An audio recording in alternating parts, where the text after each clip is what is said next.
మా విద్యార్థి బృందానికి ఆల్ ది బెస్ట్ చెప్తున్నాను. ఓకే, 10 సంవత్సరాల విద్య తర్వాత మీరు రేపు 27వ తేదీన పబ్లిక్ ఎగ్జామినేషన్స్కి వెళ్తున్నారు. ఎగ్జామినేషన్ అనేది మీకు మార్నింగ్ 9:30కి స్టార్ట్ అవుతుంది. 12:30 వరకు ఎగ్జామ్స్ అనేవి జరుగుతున్నాయి. ముందుగా మీరు రాయబోయేటువంటి ఎగ్జామ్స్ అన్నిటికీ కూడా మీకు ఆల్ ది బెస్ట్ తెలియజేస్తున్నారు. లైఫ్లో మనకి ఎన్నో గోల్స్ అనేవి ఉంటాయి. వాటన్నిటినీ కూడా సాధించాలి అనుకుంటే ఫస్ట్ ఉన్నటువంటి స్టెప్, మొదటి అడుగు. ఇప్పటి వరకు మనం వేసినటువంటి అడుగులు అనేవి ఎవరికి కూడా కనిపించలేదు. ఓకే, ఆ అడుగులు అనేవి నలుగురితో పాటు కలిసిపోతున్నాయి. ఆ అడుగులు అనేవి ఎక్కడ కూడా కనిపించలేదు. కాకపోతే ఇప్పుడు మీరు వేసేటువంటి మొదటి అడుగు ఏదైతే ఉందో, ఈ అడుగు కోసం ఎంతో మంది ఆత్రంగా, తాపత్రయంగా, ప్రేమగా, ఆశగా, ఉత్సాహంగా చూస్తూ ఉన్నారు. ఆ మొదటి అడుగే మీరు ఇప్పుడు వెళ్ళబోయేటువంటి పబ్లిక్ ఎగ్జామినేషన్స్. ఎందుకంటే ఇన్ని సంవత్సరాలు మీకు పాఠం చెప్పినటువంటి నేను, మా టీచర్స్, అలాగే మిమ్మల్ని రోజు స్కూల్కి సిద్ధం చేసి పంపించేటువంటి మీ తల్లిదండ్రులు మీ నుంచి ఎప్పుడు కూడా ఏది ఆశించలేదు. మొట్టమొదటిసారిగా మీకోసం సంథింగ్ మీ వైపు ఆశగా చూస్తున్నారు. అందరూ కూడా నాతో సహా అందరూ కూడా మీ వైపు ఆశగా చూస్తున్నారు. ఏంటి ఆశ అంటే, మీరు మంచి మార్క్స్ తెచ్చుకోవాలని, మీరు లైఫ్లో ఫలానా స్కూల్లో చదువుకోవడం వల్ల మాకు ఎంత మంచి పేరు వచ్చిందని చెప్పుకోవడానికి మేమందరూ కూడా మీ వైపు ఆశగా చూస్తాం. దయచేసి మాకున్నటువంటి ఆశల్ని, మేము అంటే కేవలం మేమే కాదు, మీ తల్లిదండ్రులు కూడా మేములోనే ఉన్నారు. కాబట్టి మా ఆశల్ని మీరు ఖచ్చితంగా నిలబెట్టాలి. ఇది ఇప్పుడు అంటే ఎగ్జామినేషన్స్ అంటే కేవలం ఏదో పాస్, ఫెయిల్, మార్క్స్ ఇవన్నీ కాకుండా ఇది ఖచ్చితంగా ఒక పునాది లాగా అయితే మీకు ఖచ్చితంగా ఉపయోగపడుతుంది. కాబట్టి ఆ పునాది అనేది మీరు ఇక్కడ ఎంత గట్టిగా వేసుకుంటారు అనేది రేపు మీరు నిలబడడానికి అవకాశం ఉంటుంది. ఇక్కడ కనుక మీరు వీక్గా కనుక ఉన్నట్లయితే రేపు మనం ఏం చేస్తున్నాము, ఎటువైపు వెళ్తున్నాము, ఏం చేయాలనేటువంటి డైలమాలో మాత్రం మీరు దయచేసి వెళ్ళండి. ఎవరు కూడా అంటే ఏం చేయాలనేటువంటి ఒక క్లారిటీతోనే మీరు ముందుకు వెళ్ళండి. ఇప్పటి నుంచి వేసేటువంటి ప్రతి అడుగు కూడా క్లారిటీతో వేయండి. మీకు అందుకని ఇంతకుముందు మీ క్లాస్ టీచర్స్ కూడా మీరు ఏమవుతారనేది అడిగి మీ క్లాస్లో ఒక అతికిచ్చారు. ఓకే, ఫేస్ చేశారు. కొంతమంది మేము ఐఏఎస్ ఆఫీసర్ అవుతామన్నారు, కొంతమంది కలెక్టర్ అవుతామన్నారు, కొంతమంది మేము డాక్టర్ అవుతానన్నారు, కొంతమంది నేను పోలీస్ ఆఫీసర్ అవుతానన్నారు, కొంతమంది నేను బ్యాంక్లో జాబ్ తెచ్చుకుంటున్నారు. అంటే మీ గోల్ అనేది సెట్ చేయడానికి మేము ఒక చిన్న దూరంగా ఒక దిక్సూచి, ఒక చిన్న దీపాన్ని పెట్టి వదిలేసాం. ఆ దీపం వైపుకి ఎంతమంది రీచ్ అవుతారు, ఆ సక్సెస్ అనేది మాత్రం ఖచ్చితంగా మీ చేతుల్లోనే ఉంది. మేమైతే తాపత్రయపడుతున్నాము, వెంటబడుతున్నాము, మేము ఉత్సాహపరచడానికి కానీ మిమ్మల్ని ముందు తీసుకెళ్ళడానికి అయితే అవకాశం ఉన్నంత వరకు మా చేతిని మీ దాకా అందిస్తూనే ఉన్నాం. కాకపోతే కొంతమంది ఆ చేతిని అందుకోవడానికి సంశయిస్తున్నారు. ఏంటో సారు ఏదో చెప్తున్నారులే, టీచర్స్ ఏదో చెప్తున్నారులే అనుకుని కొద్దిగా జోగిలుగా తీసుకుంటూ ముందుకు వెళ్ళిపోతున్నారు. కానీ ఆ చేయిని కనుక పట్టుకున్నట్లయితే, అంటే ఉపాధ్యాయుడి స్థానంలో టీచర్ స్థానం అన్నటువంటి ఆ చేయిని కనుక మీరు పట్టుకుని ముందుకు వెళ్ళినట్లయితే ఖచ్చితంగా మీరు ఏదైతే మీరు గోల్ అనేది సెట్ చేసుకున్నారో అది మీరు ఆ గోల్ అనేది తెలిసి చెప్పారా, లేకపోతే పక్కన వాళ్ళు ఏదో చెప్తున్నారని చెప్పి మీరు చెప్పేశారా అనేది నాకు తెలియదు. కానీ ఆ గోల్ వైపు కనుక మీరు ప్రయాణం చేసినట్లయితే, దానికోసం ఏం చేయాలనేటువంటి ఆలోచన కనుక మీరు ముందుకు వెళ్ళినట్లయితే ఖచ్చితంగా మీ వెనక మీ కుటుంబం అనేది మీ పేరు చెప్పుకుంటూ 2-3 తరాలు బతికేస్తాయి. ఓకే, 2-3 తరాలు అనేది మీ పేరు చెప్పుకుంటూ బతికేస్తాయి. ఎగ్జాంపుల్ మనం చాలా చూస్తున్నాం. సచిన్ టెండూల్కర్ అంటున్నాం, చిరంజీవి అంటున్నారు, పవర్ స్టార్ అంటున్నారు, వాట్ ఎవర్ ఇట్, ఎవరి పేరు చెప్తున్నా కూడా ఒక వ్యక్తి పేరు పెట్టుకుని కొన్ని కుటుంబాలు అనేవి కొన్ని దశాబ్దాల పాటు ముందుకు వెళ్ళిపోతుంది. ఆ స్థానంలోకి మీరు వెళ్ళాలి.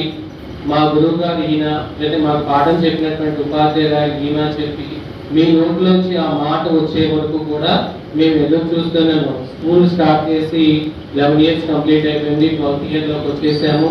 ఓకే, అక్కడక్కడ ఇప్పుడిప్పుడే 10 సంవత్సరాల తర్వాత ఒక స్టేజ్కి వెళ్ళినటువంటి కొంతమంది విద్యార్థులు అనేవి అప్పుడప్పుడు కనిపిస్తున్నారు. కొంతమంది మిలిటరీలోకి వెళ్ళినటువంటి విద్యార్థులు ఉన్నారు, మన దగ్గర చదువుకున్నటువంటి వాళ్ళు. కొంతమంది బ్యాంక్లో ఆఫీసర్స్గా తెచ్చుకున్నటువంటి వాళ్ళు ఉన్నారు. కొంతమంది ప్రైవేట్ జాబ్స్లోనే మంచి స్థాయికి వెళ్ళేటట్టు వాళ్ళు ఉన్నారు.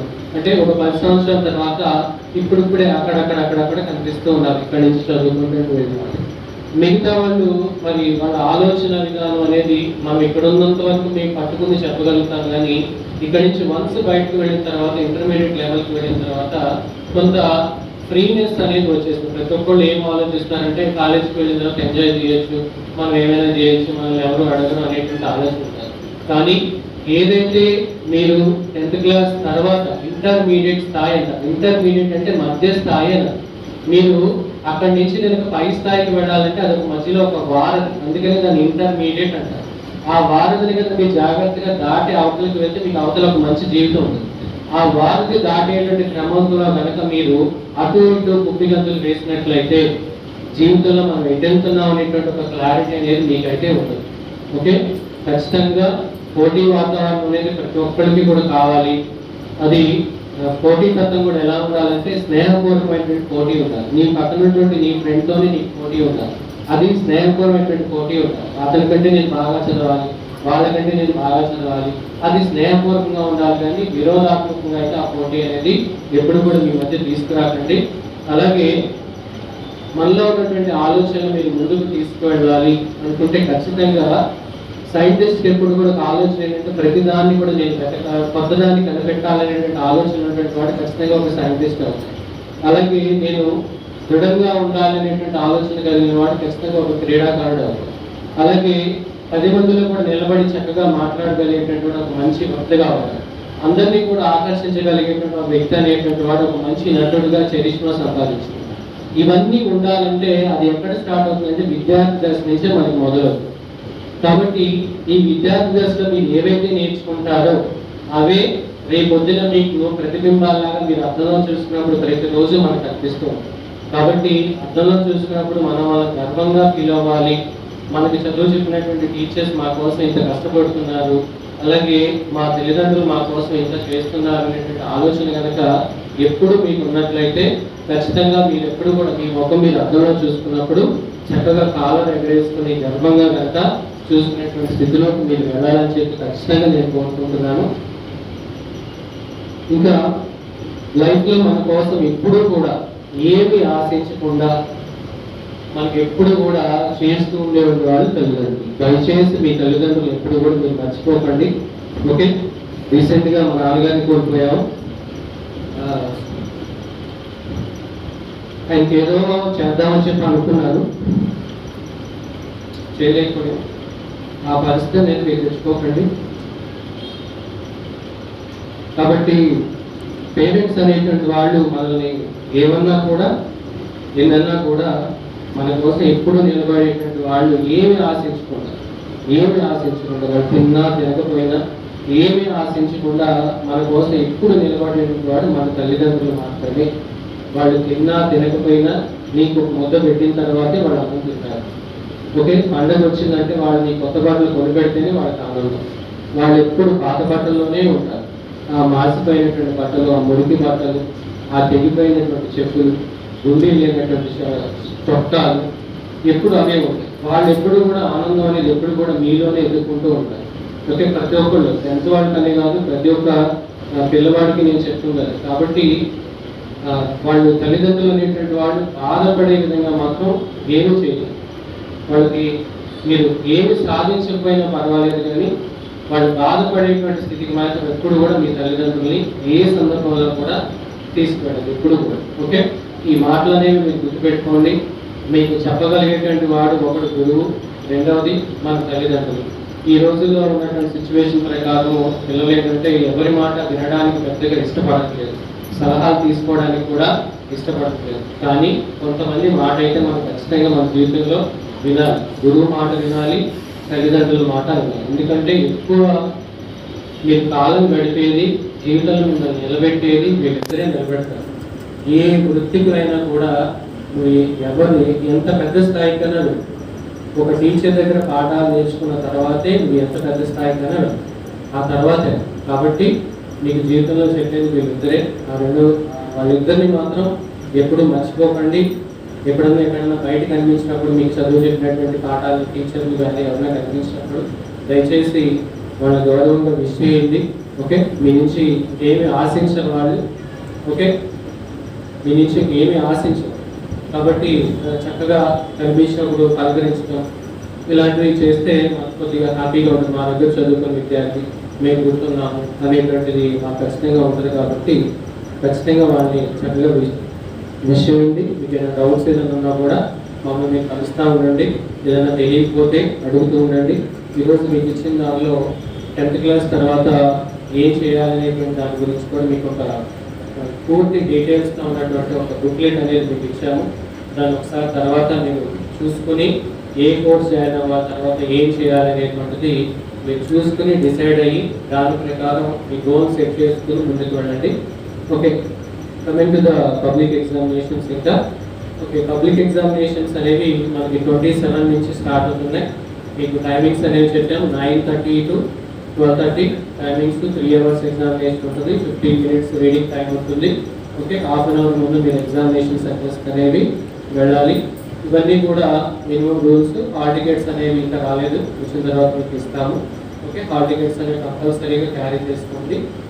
ఇంకా పబ్లిక్ ఎగ్జామినేషన్ ప్యాటర్న్స్ అనేవి ఎలా ఉంటే ఏంటనేది మీకు ఒకసారి ఆ బోర్డు మీద ఒక చిన్న రాశాను.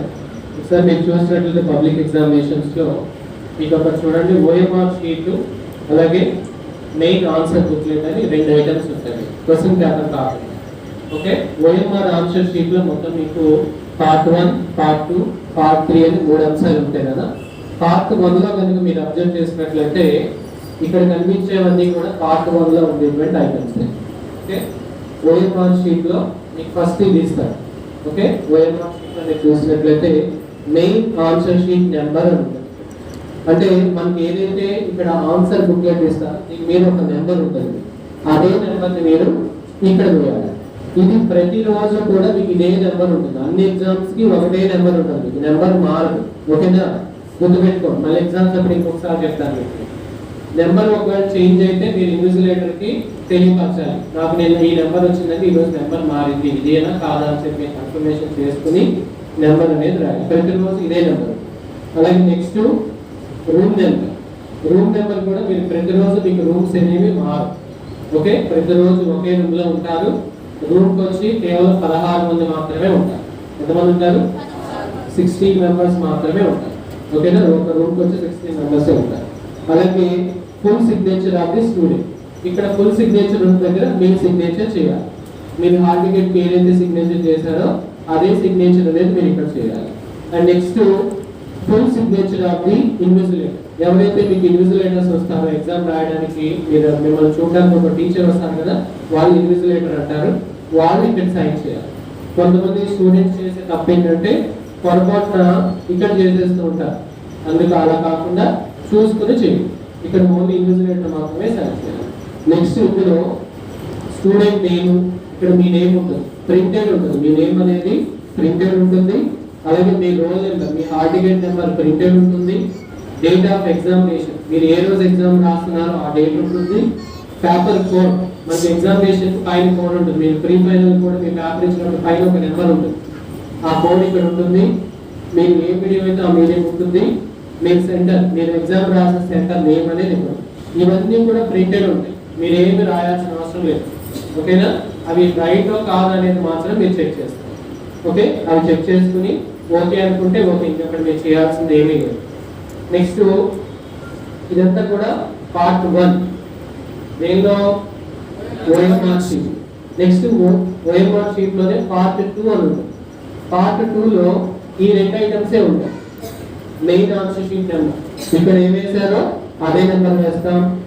అలాగే next full signature of the invigilator, ఆ ఇన్విజిలేటర్ సిగ్నేచర్ వేస్తారు. అలాగే ఈ 2 మాత్రమే అందులో ఉంటాయి. ఇంకా మిగతా ఏమి కూడా పార్ట్ 2లో మీరు చేయాల్సింది ఏం లేదు.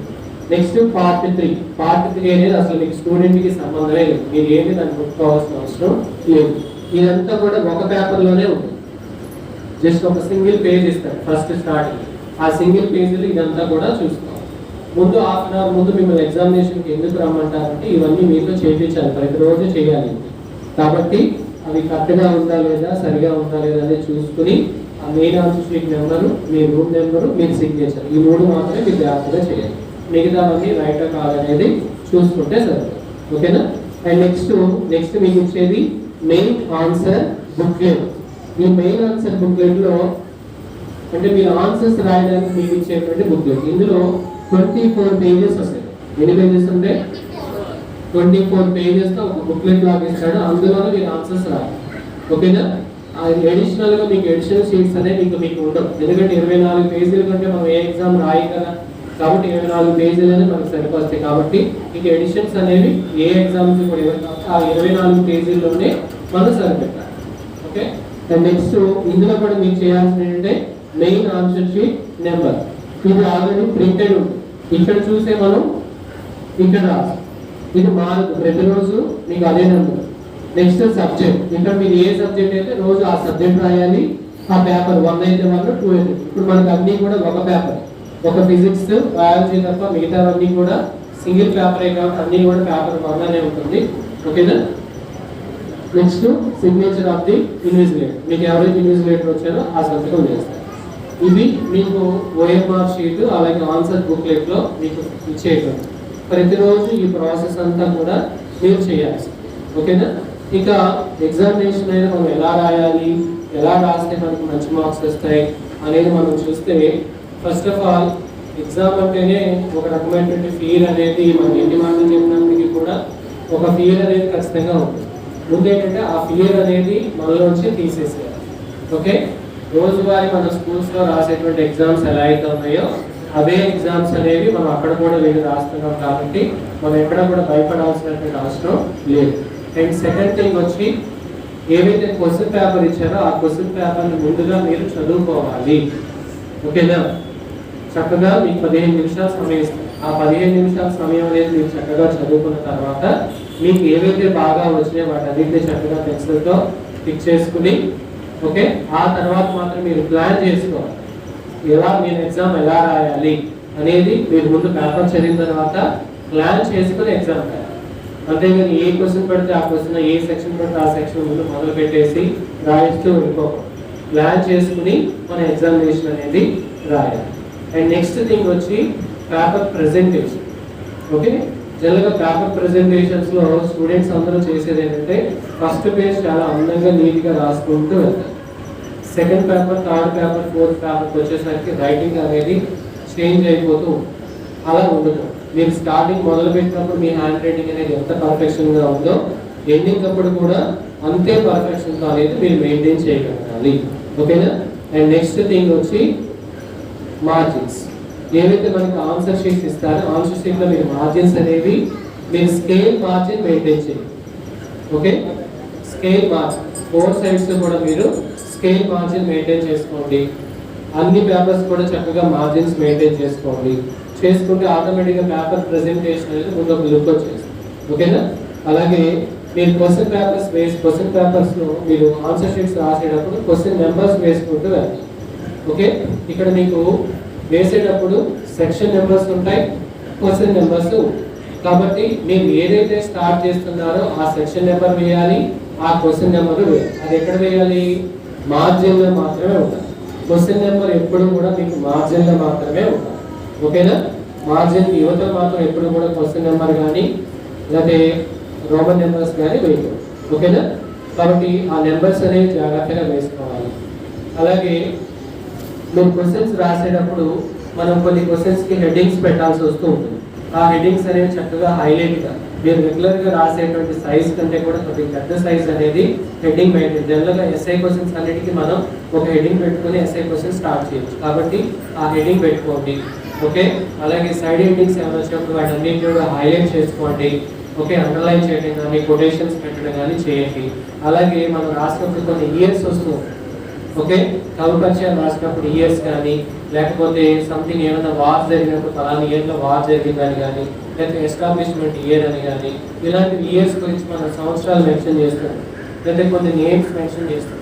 అలాగే కొన్ని ఇంపార్టెంట్ అంశాలు అనేది అక్కడ మెన్షన్ చేస్తాం. అలాంటి వాటన్నింటినీ కూడా మీరు హైలైట్ చేసి కనుక రాసుకుంటే ఆటోమేటిక్గా పేపర్ దిద్దేటువంటి వాళ్ళకి ఏంటంటే ఇతనికి బాగా విషయ పరిజ్ఞానం ఉంది, చాలా అంశాలు తెలుస్తుంటాయి అనేటువంటి ఇంప్రెషన్ అనేది మీ మీద పడిపోతుంది. కాబట్టి హైలైట్ చేసి రాస్తాం. అలాగే మీరు రాస్తున్నప్పుడు ఒక్కొక్కసారి కొన్ని మిస్టేక్స్ అవుతూ ఉంటాయి, తెలియకుండా తప్పు అవుతుంది. తప్పు జరిగినప్పుడు ఎప్పుడు కూడా దాన్ని ఇలా స్క్రాచ్ చేయకూడదు.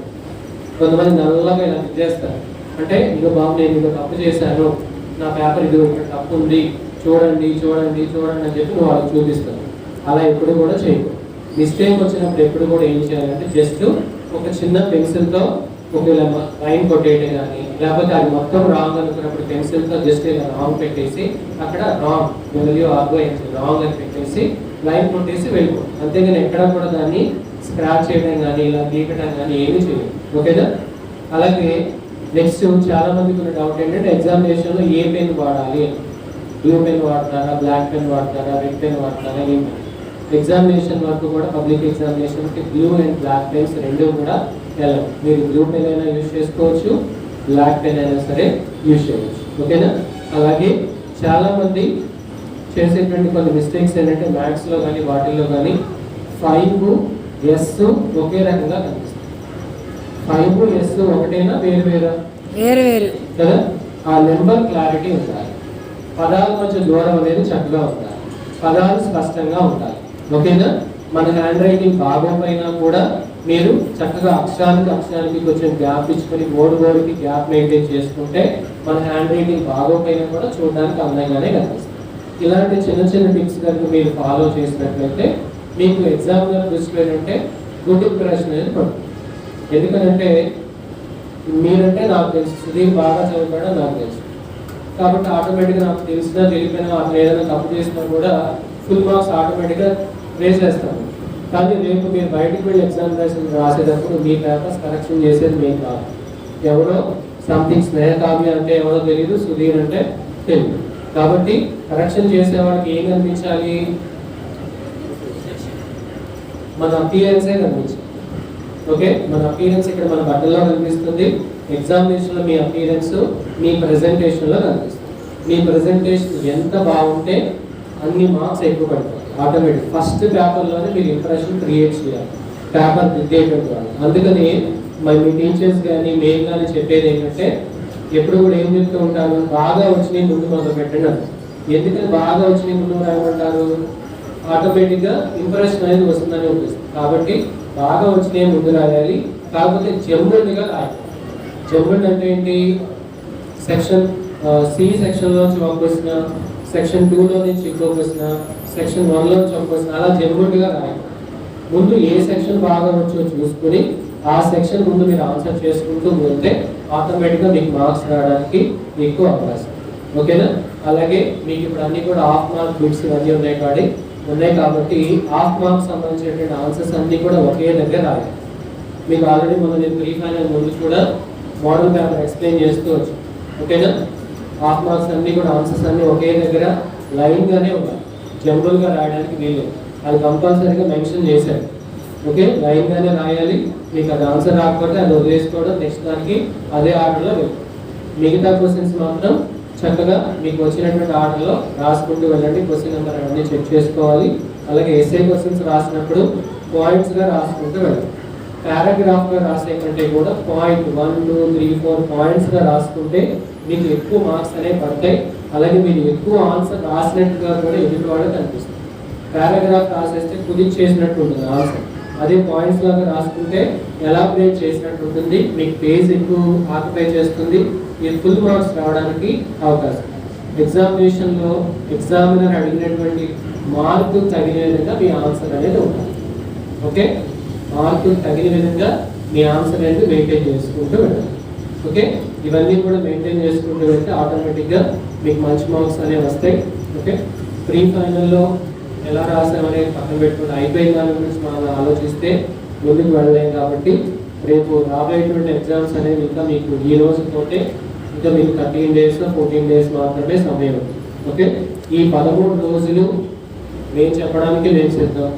ఓకే, 24 గంటలు చెప్పమన్నా కూడా నేను కూర్చునేటువంటి ఓపిక కానీ చెప్పేటువంటి ఉత్సాహం కానీ నాకు ఉన్నాయి. అలాగే మా టీచర్స్ కూడా మీకు ఏం కావాలంటే అవి చేయడానికి, మీకు ఏ డౌట్ ఉంటే అది క్లియర్ చేయడానికి ఖచ్చితంగా టీచర్స్ కూడా మీతో పాటే ఉంటారు. మీరు చేయాల్సింది ఏంటంటే ఫోకస్డ్గా మీ మీద మాకు ఒక ఇంప్రెషన్ అనేది క్రియేట్ చేయాలి. ఎప్పుడైతే మీకు చదువు చెప్పేటువంటి ఒక టీచర్కి మీ మీద ఒక ఇంప్రెషన్ వస్తుందో అక్కడే మీరు గెలిచేస్తారు. మీ మీద మాకు నమ్మకం రానంత కాలం మా మైండ్ ఏంటంటే కొన్ని డౌట్స్ అనేవి తిరుగుతూనే ఉంటాయి. ఓకే, తిరుగుతూనే ఉంటాయి. కొన్ని పేపర్స్ కరెక్షన్ చేసినప్పుడు మీ ప్రీ ఫైనల్ పేపర్స్ మీరు ఆ మార్క్స్ తీసుకున్న తర్వాత మీరు ఎలా ఫీల్ అయ్యారో తెలియదు, కానీ నేను మాత్రం చాలా డిస్టర్బ్ అయ్యాను. ఓకే, చాలా ఈజీగా రాసేస్తారు అనుకున్నటువంటి అన్నీ కూడా ఇక్కడ చాలా మీరు డిస్టర్బ్ చేశారు. ఓకే, పబ్లిక్ ఎగ్జామినేషన్లో మాత్రం అది నాకు క్రియేట్ చేయాలి. ఓకేనా, మీరు ఎంత ఈ టైం ఎంత రిపిటేటివ్గా కనుక మీరు చదువుతారో, రిపిటేటివ్గా అంటే రివిజన్ అనేది చదువుతూ ఉంటారు. ఒక 2 గంటలు 3 గంటల సమయంలో మీరు ఇప్పటి వరకు చదివినంతా కూడా ఒక టెక్స్ట్ బుక్ మొత్తం కూడా 3 అవర్స్లో కంప్లీట్ చేయాలి. అది రివిజన్ అంటే చాలాసార్లు చెప్పాను. ఓకే, మీరు ఆ స్పీడ్ కనుక మీరు చేరుకోవాలి. చదివేది మీరు ఫోకస్డ్గా చదవండి. చదివేటప్పుడు డౌట్స్ అని ఉంటే టీచర్స్ ఉంటారు మీ వెనకాలే, వాళ్ళు మీరు అడిగి చెప్పించుకోండి. ఓకే, ఎందుకంటే మీరు ఆకలేస్తుందని మీరు అడిగితేనే మాకు తెలుస్తుంది. ఓకే, అది రుచిగా ఉందా లేదా అనేటువంటిది కూడా మీరు నోట్ వేస్తే చెప్పండి. మీరు అది చెప్పకుండా అయిపోయింది మేము చదివేసామంటే మాత్రం మేమైతే వేస్ట్ చేయలేము. ఆ తర్వాత ఏంటంటే మాకు షాప్లే తగ్గుతాం. మన తగిలి మాకు 2-3 షాపులు తగిలి ఇంకా చేరుకోవాలా పరిగెత్తుకుంటా వచ్చేసారు. ఓకే, ఏమైపోతారో ఇంట్లో పిల్లలని చెప్పి ఒక ఇంట్లో వాళ్ళకి పిల్లలు ఉంటారు, వాళ్ళ పిల్లలు మర్చిపోయి 14 రోజులు మరి మిమ్మల్ని పిల్లలు అనుకుంటారో మరి ఏం చేస్తారో తెలియదు, కానీ ఓకే దయచేసి మాత్రం టెన్షన్ పెట్టుకోకండి. మమ్మల్ని మీరు టెన్షన్ తీసుకోకండి, ఫ్రీగా చదవండి, ఫ్రీగా. ఓకేనా, 14 డేస్ ఉన్నాయి కదా, 14 డేస్ మీకు చాలా కేర్.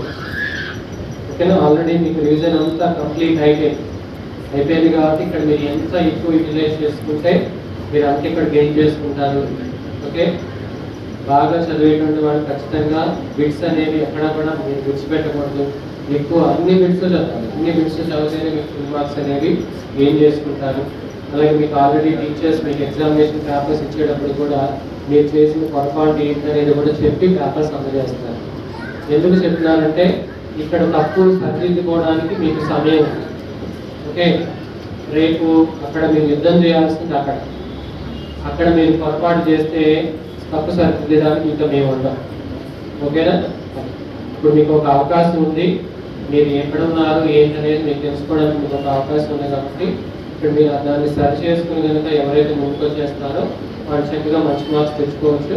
ఓకేనా, ఫస్ట్ ప్రయారిటీ ఏంటంటే ఎన్ని మార్క్స్ వచ్చినాయి పక్కన పెట్టండి, ఎంత నేర్చుకున్నాం అనేది చూసుకోండి. ఓకే, మార్క్స్ అనేవి 2-3 మార్క్స్ అటు ఇటు తగ్గుతూ ఉంటాయి. ఓకే, వీళ్ళది పట్టించుకోవట్లేదు, కానీ ప్రజెంటేషన్ బాగా చేయండి, బాగా చదవండి, రిపిటేటివ్గా చదువుతూ ఉండండి. ఓకే, ఇంకా మీ వెనకాల ఎవరో ఉండాల్సినటువంటి అవసరం లేదు. మీ మీద మీకు కాన్ఫిడెన్స్ ఉండాలి. ఆ కాన్ఫిడెన్స్ తెచ్చే వరకు కూడా ప్రయత్నం చేస్తూనే ఉంది. ఎక్కడ కూడా గివప్ ఇవ్వండి, ఎక్కడ కూడా వదలదు. ఓకేనా, అయిపోయింది అనేటువంటిది మాత్రం వదలదు. రోజుకి నిద్ర 6 గంటలు చాలు. ఓకే, మనిషి ఆరోగ్యంగా ఉండాలంటే 6 గంటలు నిద్ర చాలు. 6 గంటలు నిద్ర కోసం పెట్టండి. మిగతా సమయం అంతా కూడా ఈ 14 రోజులు మీ చదువు కోసం సమయం పెట్టుకుంటే ఖచ్చితంగా సక్సెస్ అవుతారు. ఓకే, మీ పేరు మేము రేపు పొద్దున్న పాంప్లెట్స్లో వేసుకోవాలి, మీ ఫోటో వేసుకోవాలి. ఓకేనా, ఎవరి ఫోటో వేసుకుంటానో ఎవరి ఫోటోలు వస్తాయో నాకు తెలియదు. ఓకేనా, మరి మా పాంప్లెట్లో మీరు వస్తారా? ఓకే, అవ్వాలంటే మరి ఆ పాంప్లెట్ ఇంటింటికి వెళ్ళిపోద్ది. ఓకే, మీరు ఫేమస్ అవుతారు, ఇంటింటికి వెళ్ళిపోద్ది. బిగ్ బాస్ లాగా అందరి ఇళ్ళలోకి వెళ్ళిపోద్ది అది కూడా. ఓకే, మంచి పబ్లిసిటీ రావాలంటే మంచి మార్క్స్ ఉంటే పబ్లిసిటీ వస్తుంది. నేను మార్కులు రాకుండా ఏమైనా పాంప్లెట్లో ఫోటో వేసుకున్నాను అనుకోకూడదు. ఓకేనా, మార్కులు రాకుండా నేను పాంప్లెట్లో ఫోటో వేసుకున్నాను అనుకో, మంచి మార్క్స్ తెచ్చుకోవాలి.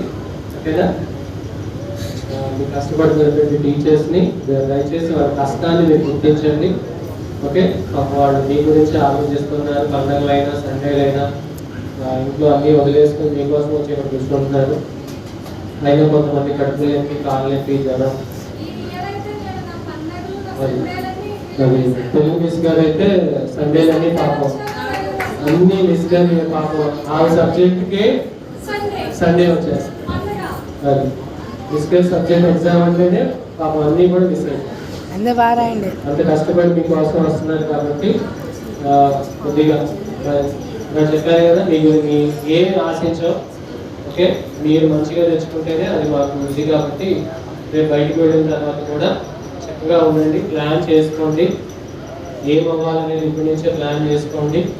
దాని ప్రకారం ముందుకు వెళ్తే మీరు అనుకున్నదైతే సాధించగలుగుతారు. ఓకే, థ్యాంక్ యూ అనండి. 9th క్లాస్ స్టూడెంట్స్ కూడా చాలా చక్కగా మంచి ఏర్పాట్లు చేశారు, మంచి డ్యాన్స్ వేశారు. ఓకే, అది ఇది ఊపు ఏదో తోపు అన్నారు చాలా ఉంది. ఓకే, తోపులు మీరు కూడా 10th క్లాస్కి వచ్చేసారు, అయిపోయింది. రేపు పొద్దున ఏం ఊపుతారో చూద్దాం. ఓకే, మీ ఊపుడు అయిపోయింది, ఇంకా 15 రోజులు ఊపుతారు, అయిపోతే తర్వాత మీ ఊపుడు మొదలైపోతుంది. Okay, okay, thank you.